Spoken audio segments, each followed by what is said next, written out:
നമ്മളിപ്പോൾ ഉള്ളത് കോട്ടയം കാരിത്താസ് ഹോസ്പിറ്റലിലാണ്. നമ്മളുടെ കൂടെ ഇപ്പോൾ ഇവിടുത്തെ എമർജൻസി മെഡിസിൻ ഡിപ്പാർട്ട്മെൻറ്റ് ഹെഡും സീനിയർ കൺസൾട്ടൻറ്റ് എമർജൻസി ഫിസിഷ്യനുമായ ഡോക്ടർ വിവേക് ആർ ഉണ്ട്. Welcome to the show doctor. പലപ്പോഴും നമ്മൾ കേട്ടിട്ടുള്ളതും സിനിമകളിലൊക്കെ വളരെ ഡ്രമാറ്റിക് ആയിട്ട് കാണിച്ചിട്ടുള്ള ഒരു കാര്യമാണ് കാർഡിയാക് അറസ്റ്റ് എന്ന് പറയുന്നത്. ഒരു കാർഡിയാക് അറസ്റ്റ് വരുന്ന സമയത്ത് എന്താണ് ശരിക്കും നമ്മുടെ ശരീരത്തിൽ സംഭവിക്കുന്നത്? അപ്പോൾ കാർഡിയാക് അറസ്റ്റ് അല്ലെങ്കിൽ അതിൻ്റെ കറക്റ്റ് സിനോണിം മലയാളം വേർഡ് എന്ന് പറഞ്ഞാൽ ഹൃദയസ്തംഭനം എന്നാണ്. ഹൃദയാഘാതമല്ല. അപ്പോൾ അത് തന്നെയാണ് അതിൻ്റെ പ്രാഥമിക വ്യത്യാസം. ഹൃദയാഘാതമല്ല, ഹൃദയസ്തംഭനം. കാർഡിയാക് അറസ്റ്റ് എന്ന് പറഞ്ഞാൽ ഹൃദയസ്തംഭനം. എന്താണ് ഈ ഹൃദയസ്തംഭനവും ഹൃദയാഘാതവും തമ്മിലുള്ള വ്യത്യാസം? ഹൃദയാഘാതത്തിൻ്റെ ഇംഗ്ലീഷ് എന്ന് പറഞ്ഞാൽ ഹാർട്ട് അറ്റാക്ക് എന്ന് കോമൺ മാൻ പറയും. ടെക്നിക്കലി അല്ലെങ്കിൽ മെഡിക്കലി നമ്മൾ മയോകാർഡിയൽ ഇൻഫാക്ഷൻ എന്ന് പറയും, അക്യൂട്ട് കൊറോണറി സിൻഡ്രോം എന്ന് പറയും. ഹൃദയാഘാതം. ഓക്കെ, ഈ ഹൃദയാഘാതമാണോ ഹൃദയസ്തംഭനം? അല്ല. ഹൃദയസ്തംഭനം എന്ന് പറഞ്ഞാൽ ഹൃദയം സ്തംഭിച്ചു, ഏറ്റവും അവസാനത്തെ അവസ്ഥയാണ്. ഓക്കെ, അതിന് 100,000 കാരണങ്ങളുണ്ട്. ആ 100,000 കാരണങ്ങളിൽ ഒരു പ്രധാനപ്പെട്ട കാരണമാണ് ഹൃദയാഘാതം. അപ്പോൾ ആ വ്യത്യാസം മനസ്സിലായില്ലേ? ഹൃദയസ്തംഭനവും ഹൃദയാഘാതവും ഒന്നുമല്ല. ഹൃദയസ്തംഭനം ഏറ്റവും അവസാന മരണത്തിന് മുന്നിലേക്കുള്ള ഏറ്റവും അവസാനത്തെ അവസ്ഥയാണ് ഹൃദയസ്തംഭനം. എന്നാൽ അതിൽ പ്രധാനപ്പെട്ട ഒരു കാരണങ്ങളിൽ ഒരു കാരണമാണ് ഹൃദയാഘാതം. ഓക്കെ, മനസ്സിലായല്ലോ? പക്ഷാഘാതം പോലെ, പൊട്ടാസ്യം കൂടുന്നത് പോലെ, കിഡ്നി ഫെയിലർ പോലെ ഒരു കണ്ടീഷനാണ് ഹൃദയാഘാതം. അപ്പോൾ ആ പലരും ഹൃദയസ്തംഭനത്തിന് ഹൃദയാഘാതം എന്നാണ് പറയുന്നത്. അതാണ് അതിൻ്റെ പ്രാഥമിക വ്യവസ്ഥ. ഇനി എന്താണ് ഹൃദയസ്തംഭനം? ഇങ്ങനെ പറയാം, നമ്മുടെ ജീവൻ്റെ തുടിപ്പ് അല്ലെങ്കിൽ തുടക്കം എന്ന് പറയുന്നത് ജനനം, അല്ലേ? അവസാനം മരണം. ഓക്കെ, മരിച്ചു കഴിഞ്ഞിട്ട് ഒരു മനുഷ്യനെ നമുക്ക് റെസിസ്റ്റേറ്റ് ചെയ്യാൻ പറ്റില്ലല്ലോ. മരണത്തെ നമുക്ക് ടെർമിനൽ ഇവൻറ്റ് എന്ന് വിളിക്കുകയാണെങ്കിൽ ആ ടെർമിനൽ ഇവൻ്റ് തൊട്ടു മുമ്പ് നടക്കുന്ന അവസ്ഥയാണ് ഹൃദയസ്തംഭനം, കാർഡിയാക് അറസ്റ്റ്, അല്ലെങ്കിൽ നമ്മൾ കാർഡിയോ റെസ്പിറേറ്ററി അറസ്റ്റ് എന്ന് പറയും. ഓക്കെ, കാർഡിയാക് എന്ന് പറഞ്ഞാൽ ഹൃദയ സംബന്ധമായ, റെസ്പിറേറ്ററി എന്ന് പറഞ്ഞാൽ ശ്വാസ സംബന്ധമായ. ഇവ രണ്ടും ഇണചേർന്നിരിക്കുന്ന രീതിയിലാണ്. രണ്ട് ശ്വാസകോശത്തിൻ്റെ ഇടയ്ക്കാണ് ഹൃദയം. അപ്പോൾ എപ്പോൾ ഹൃദയസ്തംഭനം ഉണ്ടായാലും ശ്വസനസ്തംഭനവും കൂടെ ഉണ്ടാവും. എപ്പോൾ ശ്വസനസ്തംഭനം ഉണ്ടായാൽ ഹൃദയസ്തംഭനവും കൂടെ ഉണ്ടാവും. ഓക്കെ, അപ്പോൾ ഇതിന് രണ്ടിനൂടെ ചേർത്ത് നമ്മൾ കാർഡിയോ റെസ്പിറേറ്ററി അറസ്റ്റ് എന്ന് പറയും. ഓക്കെ, അത്ര പേരെ മനസ്സിലായല്ലോ? അപ്പോൾ ഈ ഹൃദയസ്തംഭനം എന്ന് നമ്മൾ വെറുതെ പറയുന്നത് കാർഡിയോ റെസ്പിറേറ്ററി അറസ്റ്റിനെ ചുരുക്കി പറയുന്നതാണ് കാർഡിയാക് അറസ്റ്റ് എന്ന്. ഓക്കെ, ഇനി ഇതെന്താണ് എന്നാണ് സംഭവിക്കുന്നത്? ഈ മരണമെന്ന് പറയുന്നത് ടെർമിനൽ ഇവൻ്റ് ആണെങ്കിൽ ആ പ്രീ ടെർമിനൽ ഇവൻ്റ് തൊട്ട് മുമ്പ് നടക്കുന്ന അവസ്ഥയാണ് കാർഡിയോ റെസ്പിറേറ്ററി അറസ്റ്റ് അല്ലെങ്കിൽ കാർഡിയാക് അറസ്റ്റ്. ഇവിടെ എന്താണ് സംഭവിക്കുന്നത്? അല്ലേ, നമുക്ക് എന്തെങ്കിലും ചെയ്ത് രോഗിയെ രക്ഷപ്പെടുത്തണമെന്നുണ്ടെങ്കിൽ ഈ പ്രീ ടെർമിനൽ ഇവൻറ്റ് ആയ കാർഡിയോ റെസ്പിറേറ്ററി അറസ്റ്റിൽ നമ്മൾ ഇടപെടണം. എങ്ങനെ ഇടപെടണം? അത്രത്തോളം എഫക്റ്റീവായിട്ട് ഇടപെടണം. ആ ഇടപെടലിന് പറയുന്ന പേരാണ് കാർഡിയോ പൾമണറി റെസസിറ്റേഷൻ, അല്ലെങ്കിൽ ചുരുക്കപ്പോയി പേരിൽ അറിയപ്പെടും CPR. ഓക്കെ, ഇനി ചോദ്യത്തിലേക്ക് വരാം, എന്താണ് cardiac arrest? Okay, cardiac arrest എന്ന് പറഞ്ഞാൽ പ്രീ ടെർമിനൽ ഇവൻ്റ് ആണെന്ന് മനസ്സിലായല്ലോ. നമ്മൾ എന്തെങ്കിലും ചെയ്തില്ലെങ്കിൽ സുനിശ്ചിതമായിട്ടും മരണം സംഭവിക്കും. അതാണ് അതിൻ്റെ importance. There is no coming back. ഈ ഹൃദയസ്തംഭനത്തിനകത്ത് ഹൃദയത്തിനൊരു താളമുണ്ട്, ഒരു വേഗതയുണ്ട്, അല്ലേ? ഹൃദയം തുടിക്കുന്നത് ഒരു പ്രത്യേക താളത്തിലും ഒരു പ്രത്യേക വേഗത്തിലുമാണ്, അല്ലേ? ആ ഹൃദയം പെട്ടെന്ന് നിശ്ചലാവസ്ഥ, സ്തംഭനാവസ്ഥയിലോട്ട് പോകുമ്പോൾ ആ അവസ്ഥയ്ക്ക് പറയുന്ന പേരാണ് ഹൃദയസ്തംഭനം. ഓക്കെ, ഒരു പ്രത്യേക താളത്തിലും വേഗത്തിലും തുടിച്ചുകൊണ്ട് ശുദ്ധരക്തത്തെ പമ്പ് ചെയ്തുകൊണ്ടിരുന്ന ഹൃദയം ആ അവസ്ഥയ്ക്ക് പറ്റുന്നില്ല, ഹൃദയത്തിന് പമ്പ് ചെയ്യാൻ പറ്റുന്നില്ല, ശുദ്ധരക്തത്തെ പമ്പ് ചെയ്യാൻ. ആ അവസ്ഥയ്ക്ക് പറയുന്ന പേരാണ് ഹൃദയസ്തംഭനം. അപ്പം നമ്മുടെ ശരീരത്തിലെ തലച്ചോറ് ഉൾപ്പെടെ ആപാതചൂടം, കിഡ്നി, ഹാർട്ട്, ലങ്സ്, ഇതിനൊന്നും ശുദ്ധരക്തം കിട്ടുന്നില്ല. ശുദ്ധരക്തം പറഞ്ഞ് പ്രാണവായുവായ ഓക്സിജൻ കിട്ടുന്നില്ല. അങ്ങനെ പ്രാണവായുവായ ഓക്സിജൻ സപ്ലൈ കിട്ടാതിരുന്നു കഴിഞ്ഞാൽ കോശങ്ങൾ എന്ത് പറ്റും? കോശങ്ങൾ മരിക്കും, തലച്ചോറ് മരിക്കും, ഹാർട്ട് മരിക്കും, കിഡ്നി പോവും. ഇതാണ് കാർഡിയാക് അറസ്റ്റ്. അപ്പം ഡോക്ടർ പറഞ്ഞതിൽ നിന്ന് തന്നെ നമുക്ക് മനസ്സിലാക്കാം എത്രയും പെട്ടെന്ന് ഒരു മെഡിക്കൽ എയ്ഡ് വേണ്ട ഒരു കണ്ടീഷനാണ്. അപ്പം എന്തുമാത്രമാണ് ഈ ഒരു അവസ്ഥയിൽ സമയം എന്നതിൻ്റെ ഒരു ഇമ്പോർട്ടൻസ് വരുന്നത്? യെസ്, ഇതിനകത്ത് ഏറ്റവും വലിയ ഇമ്പോർട്ടൻസ് എന്ന് പറയുന്നത് challenging aspect is only one thing, that is time. Time is life, life is time. ഈ വാക്ക് ഏറ്റവും ആപ്തമായിട്ട് ഉപയോഗിക്കാൻ പറ്റുന്ന ഒരേ ഒരു കണ്ടീഷൻ ലോകത്തുള്ളത് കാർഡിയക് അറസ്റ്റ് അല്ലെങ്കിൽ ഹൃദയസ്തംഭനത്തിലാണ്. If you want to do something, do it then and there in the most effective manner. Okay, if you don't do nothing, save ചെയ്യാൻ പറ്റില്ല. നിങ്ങൾ എഫക്റ്റീവായിട്ടല്ല ചെയ്യുന്നെങ്കിലും നമ്മൾ വെറുതെ ചെയ്തുകൊണ്ട് കാര്യവുമില്ല. അതാണ് ഏറ്റവും എഫക്റ്റീവായിട്ട് CPR കൊടുക്കുക, അതും ടൈമിനെ ചലഞ്ച് ചെയ്തുകൊണ്ട് കൊടുക്കുക എന്നുള്ളതാണ് ഈ CPRൻ്റെ ഇമ്പോർട്ടൻസ്, കാർഡിയോ റെസ്പിറേറ്ററി പൾമണറി റിസസിറ്റേഷൻ്റെ ഇമ്പോർട്ടൻസ്. അണ്ടർസ്റ്റാൻഡ്. ഇനി ഇതിൻ്റെ ടൈം എന്നിങ്ങനെ ഈ കാർഡിയക് അറസ്റ്റ് എന്ന് പറയുന്ന സാധനം തന്നെ എവിടെ വേണമെങ്കിലും എപ്പോൾ വേണമെങ്കിലും ആർക്ക് വേണമെങ്കിലും ഉണ്ടാവാം, അല്ലേ?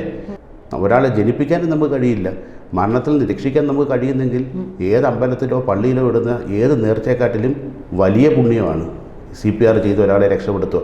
രക്ഷപ്പെടത്തില്ലെങ്കിലും അത് ചെയ്യുക എന്നുള്ള മനസ്സാണ് ഏറ്റവും വലിയ പ്രാർത്ഥന. ഇതാണ് എൻ്റെ ഏറ്റവും വലിയ ഒരു ഡിക്റ്റം, ഒരു ചൊല്ല്. ഞാൻ ആരോടും പറയുന്നൊരു കാര്യം അതാണ്. ഇപ്പം ഇൻ കേസ് ഇപ്പോൾ പറഞ്ഞ മതി CPR തന്നെ ആയിരിക്കണം ഒരു ഓപ്ഷൻ. ലൈക്ക് വീടുകളിലാണ് നമുക്ക് ഇങ്ങനെ ഒരു അവസ്ഥ വരുന്നത്, എങ്ങനെയാണ് നമുക്കിതൊന്ന് തിരിച്ചറിയാൻ പറ്റാതെ, അല്ലെങ്കിൽ ഒരു ഫസ്റ്റ് സ്റ്റെപ്പ് എന്നുള്ള രീതിക്ക് എന്താണ് ചെയ്യേണ്ടത്? തീർച്ചയായിട്ടും ഇന്ന് ഇത് കാലത്തിൻ്റെ ആവശ്യമാണ്. എല്ലാ ഡോക്ടർമാരും എല്ലാ ഹെൽത്ത് കെയർ സ്റ്റാഫുമാരും ഈവൻ വർക്ക് ചെയ്യുന്ന അറ്റൻഡർമാരുൾപ്പെടെ എല്ലാവരും CPR അറിഞ്ഞിരിക്കുക എന്നുള്ളത്. ഓക്കെ, പക്ഷേ ഈ നമ്മുടെയൊക്കെ സാധാരണക്കാരൻ ഒരാളുടെ വീട്ടിൽ ഒരാൾക്ക് അവരുടെ ഏറ്റവും പ്രിയപ്പെട്ടവനായ ഒരാൾക്ക് പെട്ടെന്നൊരു ഹൃദയസ്തംഭനം വന്നാൽ ഈ ഹോസ്പിറ്റലിൽ കൊണ്ടുവരുന്നവരെയുള്ള സമയം എന്ത് വിലപ്പെട്ടതാണെന്ന് ആലോചിച്ച് നോക്കൂ. അവിടെ നമുക്ക് എന്ത് ചെയ്യാൻ പറ്റും? അതാണ് ഏറ്റവും ഇമ്പോർട്ടൻ്റ് ആയിട്ടുള്ള ചോദ്യം. അപ്പോൾ എന്താണ് വേണ്ടത്? വീടുകളിൽ തന്നെ, ഏത് വീടുകളിലോ സിനിമാ തിയേറ്ററിലോ പാർക്കിലോ എവിടെയും ആവട്ടെ, ഒരാൾക്ക് പെട്ടെന്ന് ഹൃദയസ്തംഭനം ഉണ്ടായാൽ അത് പെട്ടെന്ന് അവിടെ വെച്ച് തന്നെ നമുക്ക് ചെയ്യാൻ CPR ചെയ്യുക.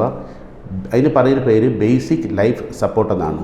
പ്രാഥമിക ജീവൻ രക്ഷാ പ്രവർത്തനം നമുക്ക് ചെയ്തുകൊണ്ട് വേണം ഹോസ്പിറ്റലിലെത്താൻ.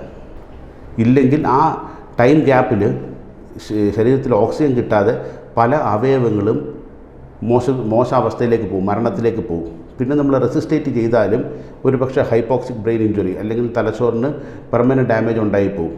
അതേസമയം അങ്ങനെ ഒരു പേഷ്യൻറ്റിനെ ഇപ്പോൾ പാർക്കിൽ വെച്ചാണ് എല്ലാവരും കൂടി ഇരിക്കുക, പെട്ടെന്ന് ഗൃഹനാഥൻ കുഴഞ്ഞു വീണു, അവിടെ വെച്ച് തന്നെ CPR ചെയ്തുകൊണ്ട് വരികയാണെങ്കിൽ നമുക്ക് പെട്ടെന്ന് തന്നെ റെസിസ്റ്റേറ്റ് ചെയ്ത് അദ്ദേഹത്തെ വെളിയിലെടുക്കാൻ സാധ്യതയുണ്ട്. അദ്ദേഹത്തിൻ്റെ തലച്ചോറ് ഉൾപ്പെടെ ബാക്കിയുള്ള അവയവങ്ങൾ മരണപ്പെടാതെ കേടാവാതെ നമുക്ക് നേരെയാക്കി എടുക്കാനും പറ്റും. അതുകൊണ്ട് തന്നെ എല്ലാ ഈ CPR അല്ലെങ്കിൽ ബേസിക് ലൈഫ് സപ്പോർട്ട് എന്ന പ്രാഥമിക സാധനം നമ്മുടെ പാഠ്യപദ്ധതിയുടെ ഭാഗമാക്കണം എന്ന് ഞാൻ ഗവൺമെൻറ്റിനോടും എല്ലാവരോടും ഈ ഒരു അവസരത്തിൽ ഞാൻ അപേക്ഷിക്കുകയാണ്. ഞാൻ എൻ്റെ പങ്കെടുത്തുള്ള പല ഫോറത്തിലും ഞാനിത് പറഞ്ഞിട്ടുണ്ട്. ഇതുകൊണ്ട് തന്നെ എല്ലാം നമ്മൾ ഇപ്പോൾ എനിക്ക് CPR അറിയാവുന്നത് കൊണ്ട് എനിക്ക് വേറൊരാളെ രക്ഷിക്കാൻ പറ്റും. പക്ഷേ എനിക്ക് ഹൃദയസ്തംഭനം പറ്റിയാൽ എൻ്റെ ഭാര്യയ്ക്ക് CPR അറിഞ്ഞിരിക്കണം, എൻ്റെ മകൻ അറിഞ്ഞിരിക്കണം, എന്നാൽ മാത്രമേ കാര്യമുള്ളൂ. ഇപ്പോൾ ഒരാൾ നിങ്ങൾ BLSൻ്റെ ക്ലാസ് നമ്മൾ എടുക്കുമ്പോൾ പറയും, നിങ്ങൾ ദയവ് ചെയ്ത് വീട്ടിൽ ചെന്ന് നിങ്ങളുടെ കുടുംബാംഗങ്ങൾക്കൂടെ ഇത് പഠിപ്പിക്കുക. സോ ദാറ്റ് നിങ്ങൾക്ക് എന്തെങ്കിലും പറ്റുമ്പോൾ അവർക്ക് നിങ്ങളെ രക്ഷപ്പെടുത്താൻ പറ്റും. അതാണ് എൻ്റെ ഇമ്പോർട്ടൻസ്. സോ ലൈക്ക് ഇപ്പോൾ വൺസ് ഇപ്പോൾ നമ്മൾ പറഞ്ഞ ഒരു വീട്ടിലാണ് സംഭവിക്കുന്നത്, ഹോസ്പിറ്റലിൽ ആ ഒരു പേഷ്യൻറ്റിന് നമുക്കിപ്പോൾ CPR എല്ലാം കൊടുത്ത് ഒരു കുഴപ്പമില്ല എന്നുള്ളൊരു രീതിയിൽ, അല്ലെങ്കിൽ ഒരു മിനിമം ലൈഫ് ബാക്കി നിൽക്കുന്നു എന്നുള്ള രീതിയിലെങ്കിലും എത്തിക്കാൻ പറ്റിക്കഴിഞ്ഞാൽ അടുത്ത എന്താണ് നമ്മൾ ഹോസ്പിറ്റലുകളിൽ പ്രൊസീജിയർ ചെയ്യാറ്? ഇതിനു മുമ്പ് ഞാനൊരു കാര്യം പറഞ്ഞുകൊള്ളട്ടെ. അത് പറഞ്ഞു വന്നാൽ മാത്രമേ ഈ ഒരു ചോദ്യത്തിൻ്റെ ഉത്തരത്തിന് പ്രസക്തിയുള്ളൂ. ഇപ്പം ഈ കോടാനുകോടി പിന്നെ വർഷങ്ങളായിട്ട് നമ്മുടെ ഈ മെഡിക്കൽ ഫീൽഡ് പല ഘട്ടങ്ങളിലൂടെ കടന്നു പോവുകയായിരുന്നു, അല്ലേ? അപ്പോൾ അതിൻ്റെ ഭാഗമായിട്ടാണ് ഏറ്റവും അവസാനം ഡെവലപ്പ് ചെയ്തൊരു ഫീൽഡാണ് എമർജൻസി മെഡിസിൻ എന്ന് പറയുന്ന സാധനം. ഇന്ന് നമ്മുടെ ഭാരതത്തിൽ അതൊരു ശൈശവദശയിലാണെങ്കിൽ പോലും ഓക്കെ, എമർജൻസി മെഡിസിൻ്റെ ഗുണം ഇന്ന് ജനങ്ങൾ അനുഭവിച്ചു തുടങ്ങിയിരിക്കുന്നു. ഓക്കെ, അതുകൊണ്ട് തന്നെ ഞങ്ങൾ പ്രൊപ്പഗേറ്റ് ചെയ്യുന്ന ഒരു കാര്യമാണ് BLSഉം ACLSഉം, അഡ്വാൻസ് കാർഡിയക് ലൈഫ് സപ്പോർട്ടും. നമ്മളിവിടെ ഓട്ടോറിക്ഷക്കാർക്കും ആൾക്കാർക്കും സാധാരണ ആൾക്കാർക്കും KSEBയിലെ ആൾക്കാർക്കും കേരള പോലീസ് ഫോഴ്സിനും ഒക്കെ നമ്മൾ BLS ക്ലാസ് എടുത്തുകൊണ്ട് കൊടുക്കുന്നുണ്ട്. അപ്പോൾ അതിൻ്റെ ഒരു ഗുണം അവരുമായിട്ട് ഇടപെടുന്ന അത്രയും പേർക്ക് കിട്ടും. മനസ്സിലായില്ലേ? കോളേജുകളിൽ ചെന്നിട്ട് നമ്മൾ ക്ലാസ് എടുക്കുമ്പോൾ ആ പിള്ളേർ അത്രയും പേർക്ക് അവിടെയുള്ള ബാക്കിയുള്ള സ്റ്റുഡൻസിനും അവരുടെ വീടുകളിലും അതിൻ്റെ ഗുണം കിട്ടും. മനസ്സിലായില്ലേ? അപ്പോൾ ഇപ്പോൾ ഒരു ഉദാഹരണം ഞാൻ പറഞ്ഞു, വെളിയിൽ വെച്ചൊരു കാർഡിയക് അറസ്റ്റ് സംഭവിച്ചു, അവരെ BLS അല്ലെങ്കിൽ CPR ചെയ്തുകൊണ്ട് വരികയാണ് എങ്കിൽ നമ്മൾ ബാക്കിയുള്ള ഹോസ്പിറ്റലിൽ ചെയ്യുന്ന BLSന് പറയുന്ന പേര് അല്ലെങ്കിൽ ആ CPRന് പറയുന്ന പേര് അഡ്വാൻസ്ഡ് കാർഡിയക് ലൈഫ് സപ്പോർട്ടാണ്. ഇപ്പം വീടുകളിലാണ് സംഭവിക്കുന്നതെങ്കിൽ നമ്മുടെ കയ്യിൽ മരുന്നില്ല, ഇഞ്ചക്ഷൻസ് ഇല്ല, ഷോക്ക് കൊടുക്കാനുള്ള ഇൻസ്ട്രുമെൻ്റ് ഇല്ല, ഒന്നുമില്ലല്ലോ. നമ്മുടെ അറിവ് മാത്രമല്ലേ ഉള്ളൂ. കാർഡിയക് പൾമണറി റെസ്പിറേറ്ററിൻ്റെ അറിവ് മാത്രം, ആ അറിവാണ് നമ്മളിവിടെ കൊടുക്കുന്നത്. ആ അറിവ് കൊടുത്തുകൊണ്ട് ഇവിടെ വരുമ്പോൾ നമ്മുടെ കയ്യിൽ ഹോസ്പിറ്റലിൽ അതിനുള്ള എക്യുപ്മെൻറ്റ്സ് ഉണ്ട്. ഷോക്ക് കൊടുക്കാനുള്ള മരുന്നുണ്ട്, മരുന്ന് കൊടുക്കാൻ അഡ്രിനാലിനുണ്ട്, ഇൻറ്റുബേറ്റ് ചെയ്യണമെങ്കിൽ അതിനുള്ള സംവിധാനമുണ്ട്, വെൻറ്റിലേറ്റർ ഫെസിലിറ്റി ഉണ്ട്, ഇങ്ങനെയുള്ള എല്ലാ കാര്യങ്ങളുണ്ട്. അപ്പോൾ അഡ്വാൻസ് ആയിട്ടാണ് നമ്മൾ ചെയ്യുന്നത് അല്ലേ. എന്താണ് അതിൻ്റെ കാരണം, ഈ കാർഡിയക് അറസ്റ്റിൻ്റെ കാരണം എന്താണ്, അത് മനസ്സിലാക്കിയാണ് ട്രീറ്റ് ചെയ്യുന്നത് അവിടെ. ആ അഡ്വാൻസ് കാർഡിയക് ലൈഫ് സപ്പോർട്ടിൻ്റെ റിസൾട്ട് എത്രത്തോളം എഫക്റ്റീവ് ആവണോ എങ്ങനെയെങ്കിൽ നമ്മൾ തുടക്കത്തിലെ BLS ചെയ്തുകൊണ്ട് വരികയാണെങ്കിൽ മാത്രമേ ACLS കൊടുത്ത് അഡ്വാൻസ് കാർഡിയക് ലൈഫ് കൊടുത്താലും പേഷ്യൻ്റ് തിരിച്ചു വരാനുള്ള സാധ്യത ഉള്ളൂ. മനസ്സിലായല്ലോ? ഓക്കെ. അപ്പോൾ ചോദ്യം ഒന്നുകൂടെ റിപ്പീറ്റ് ചെയ്യാമോ? അതായത് നമ്മളിപ്പോൾ ഹോസ്പിറ്റലിൽ എത്തിക്കഴിഞ്ഞാൽ എന്താണ് ഒരു പേഷ്യൻ്റ്, അതിന് ഹോസ്പിറ്റൽ ചെയ്യുന്നതിന് പേരാണ് അഡ്വാൻസ് കാർഡിയക് ലൈഫ് സപ്പോർട്ട് എന്ന് പറഞ്ഞത്.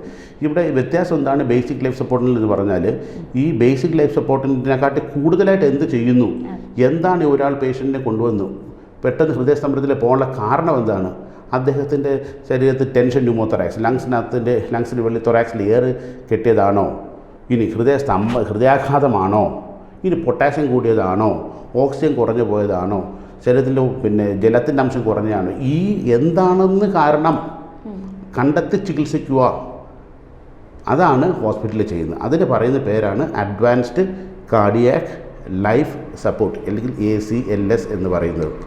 ഓക്കെ.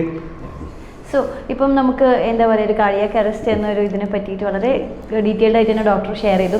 ടു വൈൻഡ് അപ്പ് ഒരു മെസ്സേജ് എന്തെങ്കിലും, അല്ലെങ്കിൽ ഈ പറഞ്ഞ മാതിരി ഈ ഒരു CPR എല്ലാവരും പഠിക്കണമെന്നൊരു ഇത് ഒരു വളരെ ആവശ്യമായൊരു കോൺസെപ്റ്റാണ്. അപ്പം അതിനു മുമ്പ് ഞാൻ ഒരു കാര്യം പറഞ്ഞോട്ടെ. നമ്മൾ ഈ കാർഡിയാക് അറസ്റ്റിനെ കുറിച്ച് പറയുമ്പോൾ 2 വാക്കുകൾ എങ്ങനെയാണ് ഒരു ബേസിക് ലൈഫ് സപ്പോർട്ട് ചെയ്യേണ്ടത് എന്ന് പറഞ്ഞുകൊണ്ട് നമുക്ക് വൈൻഡ് അപ്പ് ചെയ്യുന്നതായിരിക്കും ഏറ്റവും നല്ലത്. ഓക്കെ. ഉദാഹരണത്തിന് എന്താണ് കാർഡിയാക് അറസ്റ്റ് എന്നുള്ള പറഞ്ഞു കഴിഞ്ഞു, എന്താണ് അതിൻ്റെ ലക്ഷണം? അതിന് ഒരേ ഒരു ലക്ഷണമേ ഉള്ളൂ, പെട്ടെന്ന് കുഴഞ്ഞു വീഴുക. ഒരാൾ പെട്ടെന്ന് കുഴഞ്ഞു വീണാൽ ആ കുഴഞ്ഞു വീഴുന്ന എല്ലാവരും കാർഡിയാക് അറസ്റ്റ് ആവണമെന്നില്ല. ശരി, ഇത് കാർഡിയാക് അറസ്റ്റാണ് എന്ന് പറഞ്ഞ് CPR ചെയ്യേണ്ട ആവശ്യമില്ല. പക്ഷെ ഒരാൾ കുഴഞ്ഞു വീണു എങ്കിൽ അത് ഹൃദയസ്തംഭനം ആണെങ്കിൽ അതെങ്ങനെ കണ്ടുപിടിക്കും എന്നുള്ളതാണ് ചോദ്യം. അദ്ദേഹത്തെ വിളിച്ചു നോക്കുക. സാധാരണ രീതിയിലുള്ള മെൻഷനാണ്, മെഡിക്കൽ ഫീൽഡായിട്ട് ബന്ധമില്ലാത്തൊരു മെൻഷനാണെങ്കിൽ നമുക്ക് അദ്ദേഹത്തിൻ്റെ സെൻട്രൽ പൾസ് ഒന്ന് നോക്കാൻ അറിഞ്ഞുകൂടാ. അങ്ങനെയുള്ള ആളാണെങ്കിൽ വിളിച്ചു നോക്കുക, റെസ്പോൺസ് ഇല്ല. ശ്വസനമുണ്ടോ എന്ന് നോക്കുക, ശ്വസനമില്ല എങ്കിൽ ഉറപ്പിക്കുക CPR കാർഡിയാക് അറസ്റ്റ് ആയിരിക്കുന്നു. എങ്കിൽ ഒട്ടും സമയം കളയാതെ CPR സ്റ്റാർട്ട് ചെയ്യുക. 2 വാക്കുകൾ ഞാൻ BLSനെ കുറിച്ച് പറയാം. ഓക്കെ. ഇങ്ങനെ ഈ ഒരു അവസ്ഥ നമ്മുടെ വീടുകളിലാണ് സംഭവിക്കുന്നതെങ്കിൽ നിങ്ങൾ ചെയ്യേണ്ട ഒരേ ഒരു കാര്യം അദ്ദേഹത്തെ മലർത്തി കിടത്തുക. എന്നിട്ട് അദ്ദേഹത്തിൻ്റെ നെഞ്ചിൻ്റെ പുറത്ത് 2 കൈകളും കോർത്ത് വെച്ച് നെഞ്ചിൻ്റെ മധ്യത്ത്, നെഞ്ചിൻ കൂടിൻ്റെ സ്റ്റേർണത്തിൻ്റെ പുറത്ത് മാക്സിമം പ്രഷർ കൊടുത്ത് 30 കംപ്രഷൻസ് കൊടുക്കുക. ഓരോ കംപ്രഷൻ കൊടുക്കുമ്പോഴും അത്രയും തന്നെ തിരിച്ചു വരികയും ചെയ്യുക. കോയിലിംഗ്, റീകോയിലിംഗ് എന്ന് പറയും. അങ്ങനെ ഫാസ്റ്റായിട്ട് ഏകദേശം 120 കംപ്രഷൻസ് പെർ മിനിറ്റ് എന്ന വേഗത്തിൽ, എന്ന് വെച്ചാൽ അതിവേഗത്തിൽ തന്നെ വേണം കംപ്രഷൻ കൊടുക്കുക. 30 കംപ്രഷൻസ് കൊടുക്കുക. വാ തുറന്ന് വായിലൂടെ മൂക്കടച്ച് പിടിച്ചുകൊണ്ട് 2 ബ്രത്ത് കൊടുക്കുക. ഓക്കെ. 30 കംപ്രഷൻ കൊടുത്തു, 2 ബ്രത്ത് കൊടുത്തു അല്ലേ. ഇങ്ങനെ കണ്ടിന്യൂസ് ആയിട്ട് ചെയ്തുകൊണ്ടിരിക്കുക. എപ്പം വരെ? അദ്ദേഹത്തിന് ജീവൻ്റെ തുടിപ്പ് കാണുന്നത് വരെ, അല്ലെങ്കിൽ ഹോസ്പിറ്റലിൽ എത്തുന്നത് വരെ, അല്ലെങ്കിൽ ആംബുലൻസ് എത്തുന്നത് വരെ. ആംബുലൻസ് എത്തിയാൽ ബാക്കി പാരാമെഡിക്സ് അതിനകത്തുള്ളവരോട് ചെയ്തോളും. ഇതാണ് 30 compression 2 ventilation, 30 compression 2 ventilation. Ventilation ഞാൻ മൗത്ത് ടു മൗത്ത് ബ്രീത്ത്. ഇതാണ് BLSൻ്റെ ബേസിക് സ്റ്റെപ്പ്. ഇത് നമ്മളെല്ലാവരും, നമ്മുടെ വീട്ടിലുള്ള കുഞ്ഞുങ്ങൾ അറിഞ്ഞിരിക്കണം, വലിയവർ അറിഞ്ഞിരിക്കണം, വീട്ടമ്മമാർ അറിഞ്ഞിരിക്കണം, എല്ലാവരും അറിഞ്ഞിരിക്കണം. മനസ്സിലായില്ലേ? ഈ BLS, ഈ 30:2 കംപ്രഷൻ ഇസ്റ്റ് വെൻറ്റിലേഷൻ എന്ന് പറഞ്ഞ സാധനം തന്നെയാണ് ഏത് ഹൃദയസ്തംഭനത്തിലും. അത് റോഡ് ട്രാഫിക് ആക്സിഡൻറ്റ് വന്നാവട്ടെ, ഹൃദയാഘാതം മൂലമുള്ളതാവട്ടെ, വിഷമടിച്ചിട്ടുള്ളതാവട്ടെ, ഹൃദയസ്തംഭനം വന്നോ 30:2 കംപ്രഷൻസ് കൊടുക്കുക. It is so simple as that. ഇത് ചെയ്തുകൊണ്ട് വേണം നമ്മൾ ഹോസ്പിറ്റലിൽ എത്തിക്കാൻ. ഇൻ ദ ഹോസ്പിറ്റൽ അവർ അഡ്വാൻസ്ഡ് ആയിട്ടുള്ള ട്രീറ്റ്മെൻറ്റ് കൊടുക്കും. എന്താണ് ഈ മരണത്തിന് കാരണം, എന്താണ് ഹൃദയസ്തംഭനത്തിന് കാരണം, അത് കണ്ടെത്തി അവർ ചികിത്സിക്കും. It's a time bound phenomena. Time is the most important challenge. Doctors maximum effort ഇടുന്ന ടൈമാണത്. ഏറ്റവും കൂടുതൽ ചലഞ്ചായിട്ടുള്ളത്. These cardiac arrest can happen even in the theatre. Operation theatre സംഭവിക്കാം, ERE സംഭവിക്കാം, ക്രിട്ടിക്കൽ കെയർ സംഭവിക്കാം, വാർഡുകളിൽ സംഭവിക്കാം, എവിടെ സംഭവിക്കാം. ഓക്കെ. അതിനെക്കുറിച്ച് ഡോക്ടർമാരും സ്റ്റാഫും ഒക്കെ എപ്പോഴും അവബോധരാണ് ഇന്നത്തെ കാലത്ത്. അതാണ് അഡ്വാൻസ് കാർഡിയക് ലൈഫ് സപ്പോർട്ടിൻ്റെ ഇമ്പോർട്ടൻസ്. യെസ്, അപ്പം ഇനിയും എത്രയും പെട്ടെന്ന് എല്ലാ വീടുകളിലും ഈ ഒരു ബേസിക് ലൈഫ് സേവിങ് മെത്തേഡ് അറിഞ്ഞിരിക്കുക എന്നുള്ളതാണ്. തീർച്ചയായിട്ടും ഇത് പാഠ്യപദ്ധതിയുടെ ഭാഗമാക്കണം. വിദേശ രാജ്യങ്ങളിൽ എല്ലാ വിദ്യാർത്ഥികൾക്കും ഇതിനെക്കുറിച്ച് അറിവുണ്ട്. നമ്മൾ ടൂറിസ്റ്റുകൾ ഒരു പറയാൻ പാടില്ലാത്ത ആണെങ്കിൽ പോലും ഈ ഒരു അവസരത്തിൽ പറയുകയാണ്, വർഷങ്ങൾക്ക് മുമ്പ് കോവളത്തൊരു 2 ടൂറിസ്റ്റുകൾ, ഒരു ടൂറിസ്റ്റിന് പെട്ടെന്ന് കുഴഞ്ഞു വീണപ്പോൾ വേറെ ആരും ഒന്നും ചെയ്തില്ല. ഈവൻ മെഡിക്കൽ കോളേജിൽ കൊണ്ടുവന്നിട്ട് പോലും അന്താളിച്ച് നിൽക്കുകയാണ്. അത് കൂടെ ഉണ്ടായിരുന്ന ആൾ he started doing the CPR. So എന്തുമാത്രം ഇന്നങ്ങനല്ല, ഇന്നതെല്ലാം മാറിയിട്ടുണ്ട്. നമ്മൾ അവബോധരാണ്, നമ്മൾ ഓരോരുത്തരും അവബോധരാവണം. ഒരാൾ കുഴഞ്ഞു വീണ് കണ്ടു കഴിഞ്ഞാൽ പെട്ടെന്ന് ഹൃദയസ്തംഭനം തിരിച്ചറിയണം, എത്രയും പെട്ടെന്ന് CPR കൊടുക്കണം, എത്രയും പെട്ടെന്ന് ഹോസ്പിറ്റലിൽ എത്തിക്കണം. ഇതാണ് എൻ്റെ ഏറ്റവും വലിയ സന്ദേശം. And it was a words of wisdom. Thank you so much. Thanks a lot.